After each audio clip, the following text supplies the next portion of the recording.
Hello, lifters, and welcome to episode number 16 of Raising the Bar. Today, we are going to talk about the top 5 mistakes that I have seen lifters make on the platform. And these lifters that are making these mistakes are not just new lifters. Like, I've seen it on all levels, beginner, intermediate, and advanced. So we're going to go into detail about what those mistakes are and how you can avoid them. That way, at your next powerlifting meet, you will not be one of those people. As we start to dive into these mistakes, if some of these start to resonate with you and you're like, oh, shoot, I've definitely done that before, it's okay. Like, I'm not trying to call anybody out here. I just want to point out some of the very common things that I see at different meets. That way you can be fully prepared and you can avoid them if possible. If you are someone who has never made these mistakes before, you've probably done your homework and done your research about what to expect at a powerlifting meet. You may have listened to some of my previous podcasts, or you have really good coaching. So congratulations if you haven't made any of these mistakes. I'm not going to lie, I've made at least 2 of these early on in my powerlifting career. But anyway, so diving into it, the first one that I want to talk about is warming up too early and going too heavy on your warm up. So depending on how big the meet is going to depend on how many flights there are. Now, when squats start, right, a new lifter is going to get really anxious. They're going to get really excited. They're going to want to go into that warm-up area and start warming up right away. Well, depending on what flight they are, right, so we'll call it flight D. If they're in flight D, they have flight A, flight B, flight C that have to go before them, okay? And so if they start warming up with flight A, by the time that they get to the time that they have to go and squat on the platform, they are going to be so cold that when they lift that bar off of the rack, it's going to completely shock their body. Okay. So the ideal time to start warming up is when the flight before you is starting their first attempt. So if you're in flight D, you want to start warming up when flight C is starting first attempts. Now, when you get back into the warm-up area, depending on, like, some of these meets can get really big and there's a lot of lifters. And these gyms obviously are not going to be equipped for 60 people to be warming up with their own barbell and their own squat rack and their own bench press, right? So sharing is caring. Okay. Make sure that you are sharing the equipment in the warm-up room because everyone else is in the same boat as you. You're not the only one going up there lifting, and you don't need to hog a squat rack. So I would recommend finding a lifter that is right around the same weight as you and right around, or lifting the same weight as you and right around the same height as you. That way you don't have to continuously readjust either the squat rack or the bench press to accommodate someone who's taller or shorter than you. So make sure that you're sharing, but I would definitely recommend starting to warm up when the flight prior to you is starting their first attempts. Now, when it comes to warming up to what point, a lot of lifters think they need to warm all the way up to their first attempt. I do not recommend this. This is going to fatigue you and leave you with low energy once you do step on the platform. So I've said this before a couple times, but I recommend usually opening with right around 92%. Of course, that's going to vary from lifter to lifter, but that's just a really good range to start with. So if you're warming up to about 92%, you don't want to go up to your 92% in your actual warm-up. Okay. You want to go up to probably right around 87 for a single. Okay. So 87 to 92 is a 5% jump. And that's not going to be so big that your body's not going to be prepared for that weight once you get up onto the platform. Your body is going to be properly warmed up and your central nervous system is going to be ready in order to manage that weight that you're planning to hit on that first attempt. Now, in between your first, second, and third attempts, you do not need to continue to warm up, quote unquote. The flights there's only a certain amount of people that can be in a flight. And I think it varies a little bit from fed to fed, but 12 to 15 is the range. So at max, there's only going to be 15 people. Everyone has 1 minute to do their attempt, and then maybe 30 seconds to switch out the platform. So it's going to rotate through really, really quickly, and it's only going to leave you a few minutes in between your attempts even if it's at the largest flight. The second mistake that I see lifters make all the time is missing the commands on the platform. And this is a mistake that both new lifters and advanced lifters make for 2 different reasons, and I'll get into that in a little bit. But just to quickly review what the commands are, for the squat, you have 2 commands. You have squat command and you have a rack command. Now, when a lifter gets under the bar and they unrack the bar, the head ref is going to wait until the lifter, quote unquote, looks ready to start the lift. Now, what does looking ready mean? Looking ready means the bar is motionless on the back. They are not fidgeting. They're not resetting their feet. They are ready to squat. So the ref will give the squat command, going to complete the squat. Once you get back up to the top, hopefully, once you get back up to the top, they are going to wait for a full lockout before you get the rack command. Now, you cannot rack that bar until the head ref indicates that you are ready to. If you complete the most beautiful squat ever, but you miss one of those two commands or both of them, you are not going to get your lift. Okay. With the bench press, it is the most technical lift of the three and has the most commands. So there's 3 different commands. With the bench press, you have your start, you have your press, and you have your rack.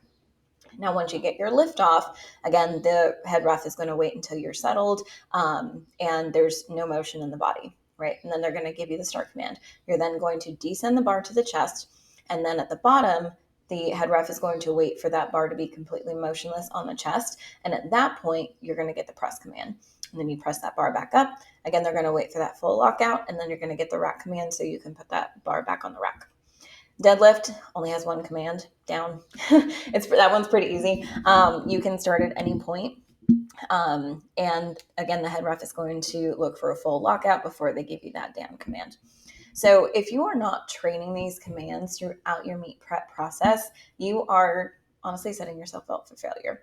You need to anticipate those commands. You need to understand them. You need to know exactly what they mean, and you need to know what a full lockout is, right? You need to be training your pauses on your bench because depending on the head ref's perception of what motionless looks like, because you do see a little bit of variance from meet to meet and fed to fed, but when that bar is considered motionless, that's when you're going to press. So if you don't have a lot of control over your bar and you're coming down really wobbly and you have a lot of movement in that bar, when it gets down to the chest, you're going to get a really, really long press command.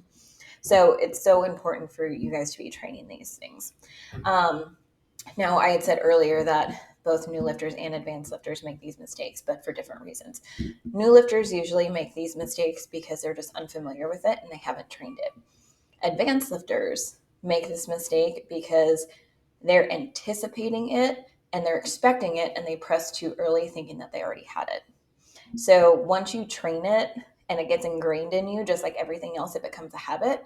And so you learn to anticipate how long the press command is going to be on the bench. And sometimes people think that it's going to be a little shorter than what it is, and they press a little too early because they're anticipating it. I saw that happen a couple times actually when I was watching the US APL Nationals last weekend. And, these are very, very advanced lifters that, some of them made those mistakes and they missed the press command. So make sure that you are training those and you understand them and you incorporate that into your prep process. The third mistake that I see lifters make all the time is not having approved equipment. So there are regulations around every single piece of equipment, and honestly, even down to your underwear. Yes, underwear has to be approved at check-in. However, every federation has slightly different rules when it comes to what brands they allow. The density of your weight belt, the thickness of your weight belt, thickness of your knee sleeves, all of these things. So there is a little bit of variance from federation to federation. So I've said this a million times, I'm going to say it again. Make sure to read your rule book to know that the equipment that you have been training with for the last 12 to 16 weeks and you were so used to and you're comfortable lifting in, take the time to know whether or not you can actually use it when it really counts. Okay. There is nothing worse than a lifter getting to check-ins and having the refs look over their equipment and their weight belt doesn't get approved. And now you don't have a weight belt to lift in either the next day or that day, depending on, again, the federation. If your check-ins are the day before or if the day of, then you're going to SOL, honestly. So you really need to do all of your homework and make sure that you know that the equipment that you are using is going to be approved. And again, going back to the brands, there are some brands that are approved by different federations. There are some brands that are not, meaning that whatever logo is not approved, you can't wear that. right? So let's just, use Adidas, for example. If Adidas was not an approved brand, you probably could not wear an Adidas singlet because it would have the Adidas logo on it. So make sure that you are checking all of those things and making sure that your equipment complies with the rules and regulations of the federation that you are lifting with. The fourth mistake that I see lifters make all the time is not planning accordingly for meet day nutrition. Powerlifting meet days can get really, really long. Some federations have you do weigh-ins and check-ins the day of. That makes your day even longer. Okay, so sometimes these meets can go 6, 7, even up to 8 hours, including that check-in. So they can be super long. And if you're not planning accordingly and bringing enough food and bringing enough water and things to keep you hydrated, you are absolutely setting yourself up for failure. So personally, I have not made this mistake as an athlete, but I have made this mistake as a coach. So when my first meet or two, when I started coaching powerlifters, I was like, I didn't even think about my own nutrition, right? I didn't even think about eating that day because, my mind is so wrapped up in what my athletes are doing that, and I was like, I'm not lifting. I'll be fine. I'll figure it out. That was a huge mistake on my part. So I definitely should have thought about that in advance because some gyms, like they don't, one, you can't really leave, right? Because you're consistently going all day. And some of them just have like vending machines or, power bars or whatever, and like no food of any substance really. And so I survived off of chips and protein shakes that day, and it was awful. So as a coach, I don't recommend doing that either. So, but both athlete and coach, make sure that you are planning accordingly for your food. So you don't want to go crazy as far as like the quantity of food, right? Because when you're lifting at max capacity, the last thing you want is a ton of food sitting in your stomach, right? So you want to make sure that you're packing things that one, your body can handle well. You don't want to bring anything new or try anything new the day of the meet. That's very, very risky. But you want to have things that are going to be easily digestible and things that your body can quickly turn into energy and not just sit in your stomach. So things that are super low fiber, easily digestible, quick, fast acting energy. And you want it to be things that your body is very familiar with, things that you have ate throughout your entire prep. So you know exactly how your body's going to react to it.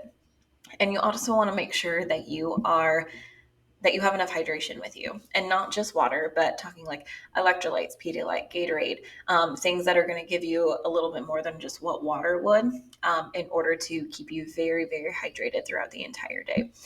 Depending on the time of year that you're lifting, if you are lifting in the summer months and you are in a powerlifting gym that used to be a warehouse that does not have any air conditioning, and you are lifting in super hot conditions, you need to make sure that you have extra hydration available. So make sure to take all of those variables and factors into account. That way, your body can truly perform at its best. The fifth and final mistake that we're going to talk about today is not going into your meet with a game plan for your lift attempts. Lift attempts are so strategic. Okay, so it really just depends on the goal of the lifter, right, for that particular meet. Some lifters want to take home the best lifter award. Some people want to take first in their weight class. Some people just want to go 9 for 9. Some people need a qualifying total. Whatever that is for that, whatever that goal is for that lifter, your meet attempts need to support that goal. So odds are, even though you set a goal for your attempts and you have this strategy built around your attempts, depending on how the meet goes, odds are they're probably going to change. And they're going to change in the moment and very quickly. And you're not going to have a lot of time to think about it, which is why you need to have that strategy built out in advance. So after a lift is complete, you only have 60 seconds to give the judges your next attempt. There is so much to think about within that 60 seconds. Depending on the lifter's goal. So like I said, if you're trying to win your weight class, for example, you need to be very aware of what every other lifter in your weight class is lifting and what their next attempt is. And depending on where you are falling and where your total is compared to everybody else, is going to determine what your either next or your final attempt is going to be. And that's a lot to calculate and think about within 60 seconds. So having a good strategy in place ahead of time is really going to help to figure all of that out. Now, if you are going for a qualifying total, there's probably going to be less fluctuation in your attempts. So you're just going in, you know exactly what number you need to hit. It really doesn't matter what anyone else is lifting. It's a little bit easier to plan accordingly because there's less variables involved. So, but regardless, you need to be going in to your meet with a strategy in place for your attempts. So everything is based around your most recent 100% attempt. So typically that's done 30 to 40 days prior to the meet. And we are going into the meet on the assumption that you're going to lift more than that on your third. So typically I have, and this is going to vary from lifter to lifter and depending on, how advanced they are, what their level is, but just for general reference here, your first attempt is going to be right around 92%. Your second attempt is going to be around 97, 98%. And your third attempt is going to be right around 104, 105, with the exception of bench press. Every time I push the lifter or myself to 104% on bench, it's usually not successful. Bench is the hardest lift to add weight onto. So I typically recommend about 102% for your third attempt on bench. Now, again, depending on the goal of the meet, that is going to vary from lifter to lifter. Sometimes you're going to have to push a little bit more, specifically on the deadlift, if you're neck and neck with someone else in your weight class, or whatever other variables may come into play. You definitely need to take those into account and be ready to re-strategize on the fly. I really hope you found these tips helpful today. If you did, please subscribe and share with your fellow lifters. And I will see you next Wednesday on episode 17 of Raising the Bar.